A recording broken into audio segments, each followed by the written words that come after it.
Well, despite its immense political power, and it does have immense power, the group Black Lives Matter isn't really much of a group. It's a relatively small, flimsy organization. In fact, it doesn't really have a legal existence of its own.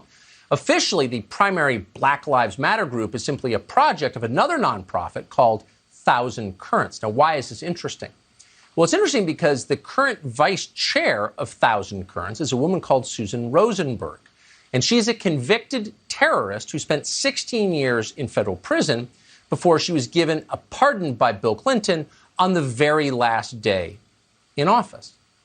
Bernie Kerik remembers this well. He's the former police commissioner of New York City. But before that, he worked in New Jersey, and he personally escorted Susan Rosenberg from the federal courthouse in Newark in 1985. He knows the story well, and we're happy to have him on tonight. Mr. Kerik, thank you for coming on.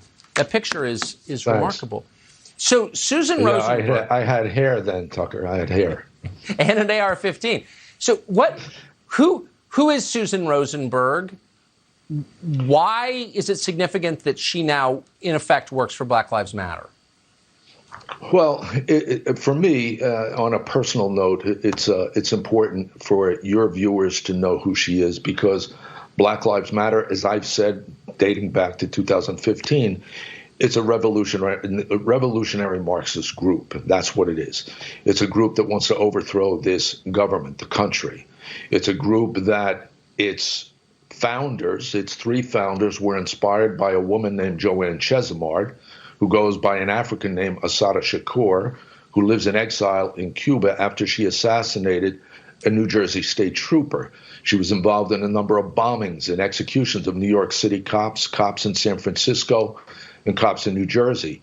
That's who they are. That's what they're about. And when I tried to explain that to people over the last 2 or 3 years, they didn't get it. Now, in the last few weeks, we learned Susan Rosenberg is one of their fundraising gurus, let's say. Well, Susan Rosenberg, in 1985, when you look at that photo, she was convicted of possessing hundreds of pounds of explosives. She was involved in the Brinks Nyack robbery, where 2 cops were killed and a security guard was killed.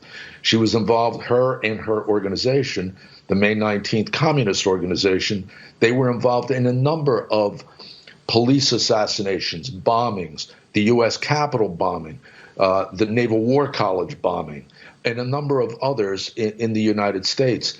She was a radical revolutionary, and she was let out of prison. She was commuted on the last day of President Clinton's term in office.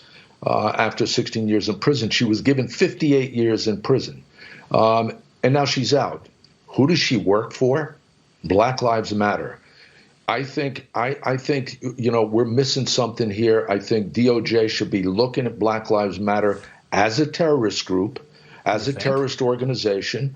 And I think I find it astounding that all these U.S. firms, some 200 that you've chronicled on your show, they're just pounding money into a group that's all about the overthrow of this government. And if you can't see it on its face by what they do normally on a daily basis, then you need to start looking at their associates, their inspirers, and the people around them, because this stuff has been going on since 1960, 70, in the early 80s, when these people, these revolutionaries, Marxist revolutionaries, wanted to overthrow this country. It's just amazing that all the rich ladies in Aspen and Greenwich think BLM is about ending racism, which obviously all of us are for, when in fact it's a revolutionary group. Maybe the U.S. government could take decisive action, and by doing that, make it really clear that this is a terror organization. You know what, Tucker? Black Lives Matter was truly, working for Black lives. They'd be marching tonight in Chicago, or Baltimore, or Cleveland, and I can give you 20 other cities. No, I know. It's all nonsense. It is, and it's having the opposite effect, needless to say. Bernie Kerik, thanks so much for that. Great to see you tonight.